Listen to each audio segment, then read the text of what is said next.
An empty grave, an ominous warning. If the bishop was still alive, he would never cease to be a threat to Gully's people.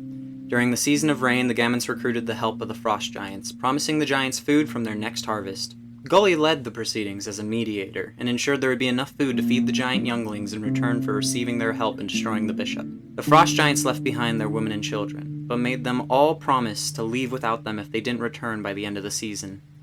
Leave where? East. Follow the river to the catching grounds, and travel only by night. The hunters were few after the last battle with the bishop, but they spoke of a tasty, resourceful race of rat folk who could be convinced to help them navigate the caves where they believed the bishop was regaining his strength. Meanwhile, the Lemmings had claimed massive amounts of land to the west, and grew faster than any of the other factions in the region.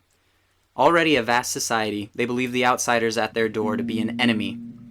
Why would we ever help you? You try to eat us. And you look like someone who is impending upon our lands. Gully tried her best to explain the evil down in the dark, but they would hear none of it, threatening to force the other factions from the land by poisoning their water sources. Jessafar the Many-Titled bellowed out with a roar. You will be our next supper if you don't help us. Our massive army will break your bones to make our bread. Deny us once and it'll be the last you ever underestimate us. He bluffed. The Lemmings fearfully hid behind their walls. Oh, I didn't know you had an army. I thought there were barely any of them left. Well, I for one don't want to be turned into a sandwich. The Lemmings hoped to avoid catastrophe, sent their best soldiers, led by their head spelunker, Bonkers, down from the walls to join the caravan. A young soldier of the Gammons gave one last final goodbye to their family. You know, maybe after all this mess is over, I can finally relax for just a while. I'll miss you all while I'm gone, but don't worry, I'm sure we will all be together soon.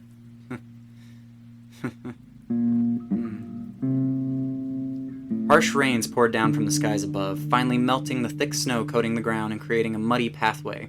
The caravan, composed of lemming miners, frost giant hunters, and armored Gammons, were now led to a gaping chasm in the forest.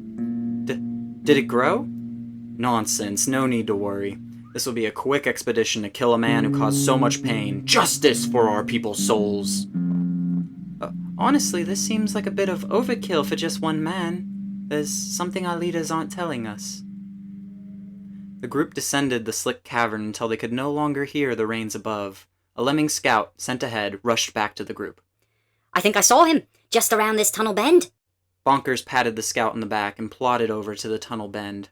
The group silently snuck up behind the lone Gammon in the cave. Suddenly, the Gammon snapped its head around and the horrified group watched as vines grew out from its neck. Quickly, Jessafar intervened. That wasn't him. He is down here with his puppets. Keep your guard up. Descending deeper, more of the husks were met, and each quickly was struck down before any in the group could even be scratched by them. Aye, this is almost too easy. You just had to say something. The caravan found themselves split, the two separate groups now in entirely different parts of the cavern, both pressed on trying to find the other. Noticeably, familiar faces began to appear among the husk corpses that they slew on their descent. Among them were the Gammon scouts that were originally sent to explore these caverns, as well as old, long-since buried family members, and some even swore the same faces of the hostile husks slain from before.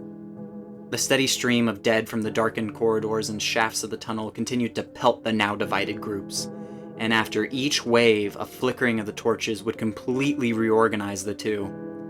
Finally, the first deaths occurred. In the midst of the chaos, the group lost track of their fallen comrades' remains.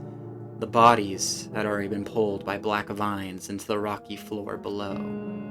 The bewildered soldiers could barely mourn the loss of their friends before the same faces appeared again, their brothers in arms now the same empty enemy, trapped in their bodies of torment and forced to kill their previous allies.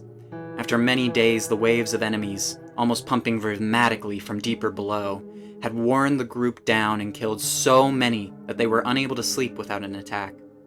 Finally, miraculously, the two tunnels rejoined in a central cavern cavity, and there the reunited caravan set up camp after many exhausting days of survival. Their numbers were now less than half of what they came in with, and the enemy waves only seemed to grow with every death. No, no, no! No! Bonker's shrill scream alerted Jessafar the Many-Titled while he was on watch. What? Where is the enemy? Bonkers lifted his map. the same one he was working on since the very beginning of this expedition, and crudely drawn on it, it showed the legs of a skeleton. We're in the enemy! Many days of unquestioning darkness and the inability to count them had obviously made their mark upon the lemming. The cavern is playing tricks on ye. You need to go back to sleep. At this point, many exhausted soldiers awoke and began gathering around the two.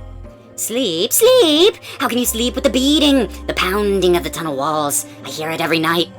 Many in the group began to nod their heads as they had heard it too. The pounding of drums, pushing the corpses through the veins? Yet I still can't tell who is more corpse, us or them. We are nothing but an intruding virus in these vein tunnels, and we will be expelled like any other. We haven't a chance unless we scab the wound. Bonkers pointed at the tunnel entrance just beyond the cavern.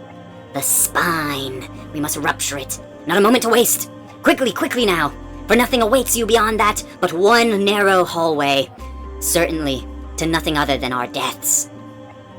Bonkers directed his demolition crew, urging the other races to help him set up explosives along the tunnel entrance. Jessafar holds up his hands. Our people, our young, need to be protected from the terrors of this cavern. We will trap ourselves in here with them, as surely as it is already too late to escape. The Gammonth General stepped forward. Why give up hope? The rest of us can make it out. We find this man, put him down, and surely his dark creations will be destroyed as well. We can't let whatever poison is down here reach the surface. We draw the line here, and we return to our families, our children. The bickering reached ahead as fingers were pointed and blame began to spread as to whose fault all this was in the first place. The wary, crazed soldiers began threatening lives of each other, but before tensions could boil over, the torches flickered out. Jessafar and Bonkers were gone, stolen by the dark. Proposition for you, gentlemen. Pressing onward, the Lemming General, being the last to look up to for seniority and supported by the giants, directed the group down the tunnel. Almost immediately, the air felt colder, as if the very breath of life froze over once it left the soldiers' lungs. A lone archer fired a flare into the tunnel. Indeed, all hope seemed lost as the cavern slid into place behind the caravan, even as some tried to run. The general with steely eyes and gritted teeth looked on at the enemy. Hold! All was silent. Then...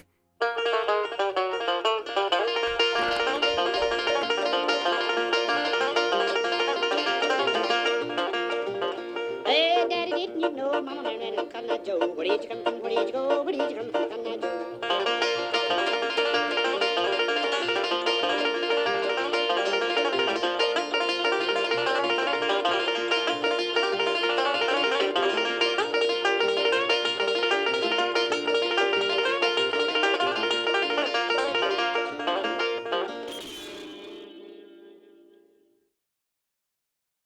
The cave was pulled as if by invisible hands, hands that reshaped the growth to stop the intruders.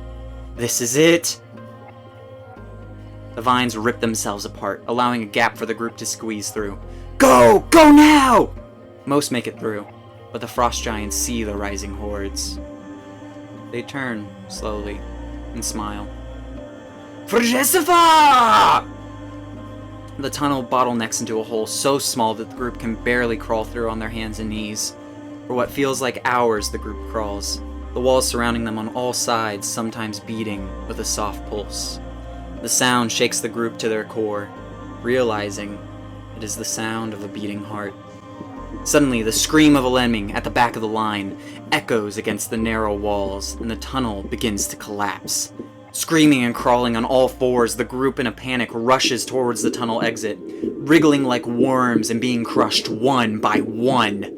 A spattering of blood coats the general, who was in the front, and they realize they are the last alive. The general bursts from the tunnel exit, and her helmet falls, revealing Gully. She was the only one to escape.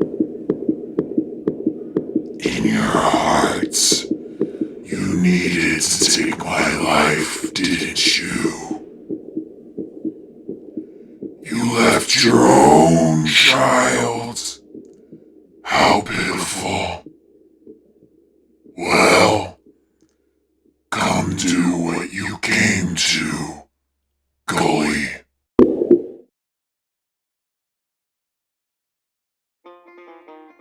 Hey y'all, so sorry that this last video took so long to make.